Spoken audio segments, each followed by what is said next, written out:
So one critic said episode 2 was deepening the established milieu.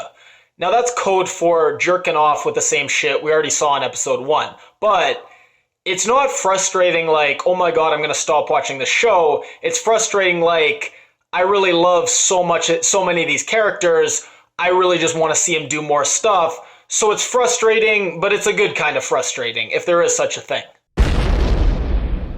I think that Cece is the most interesting character on the show because there's so many sides to him. In this episode, you see him get emotional and open up with Lori, his whole heart out here for a pimp, everyone trying to Shanghai your stable routine, and it could be all bullshit. I think it probably is, just to manipulate Lori, carrots and sticks, but it could be genuine, and that's what makes it so interesting. Then you see him get insecure when Lori starts talking about other guys. Then you see him be absolutely shrewd and ruthless, killing that fake cop. So Cece's the whole package, and what's interesting is you never know which Cece you're gonna get. I really like what they did with Candy's storyline. I thought the whole season was going to be about her having a pimp, not having a pimp, trying to juggle taking care of her son with prostitution, and I wasn't that interested in it. So I think that her trying to get into this fledgling industry is a great direction to go because we get to see the comparison of the high budget, high def porn of today with the super low budget, cringy porn of the 70s. I mean, you see the money shots with the potato salad. I don't know if that actually happened, but it's still interesting nonetheless. Rodney, he's never in an episode for more than a minute, but he's such a presence. I always remember him. He gets the best line of this episode. The cops are arresting the prostitutes, kind of their daily routine, and he's taunting them, saying, it's kind of like raking the leaves on a windy day. So the Vinny storyline is very confusing, but the gist of it is he has a brother-in-law called Bobby. So Bobby's the brother of his misbehaving wife. And Bobby's construction workers, they get paychecks on Friday that they aren't able to cash until Monday, which they hate because they want to spend all their money on Friday and Saturday getting up to no good. So they go to this Italian mob guy, and the mob guy offers to take the paychecks from them, pay them almost as much as they get paid, but take a little bit off for themselves so they can spend the money on Friday. Then after this, the mob guy offers Vincent this gay bar that's struggling, has a bunch of debt, and he says, look, I'll take care of the debt, you can own the bar, all you have to do is pay me, a small monthly fee. So that's the gist of it. As you can see, very confusing, and it was more confusing in the episode, just convoluted. I don't know how they managed to make a storyline with gay bars and Italian mobsters kind of boring and frustrating to watch, but they did. So Rudy is the capo, the godfather, and the actor who plays him just does a great job. He's my favorite actor in the whole show.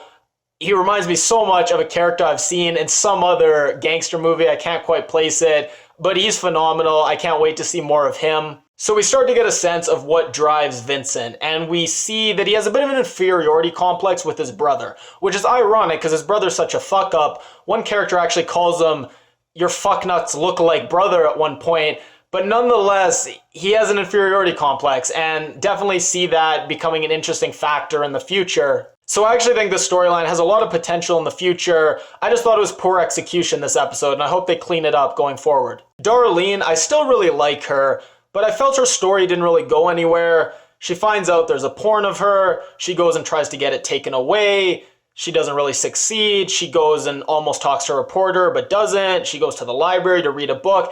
It was just a whole lot of kind of spinning her wheels. It was nice when she bought back the tape of her for $5 and then sold it back to him for $10. I guess it was a small little win for her, but for the most part, just seemed kind of like a nothing storyline. And then the college dropout, she's one of my favorite characters, so I was really disappointed we didn't see more from her this episode.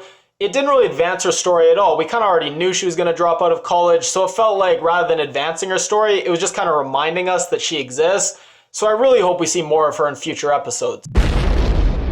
So we're starting to see the opposing forces that are going to make the show interesting. We have the Italian mob boss who wants to clean up the area to get more business there. And for financial reasons, he's going to come into conflict with the pimps and the prostitutes and all the characters that are already there. Then we have Maggie Gyllenhaal. She wants to get involved in porn which is probably going to take away from prostitution. So again, she's going to run into conflict with all the pimps who already don't like her because she's refused their services in the past.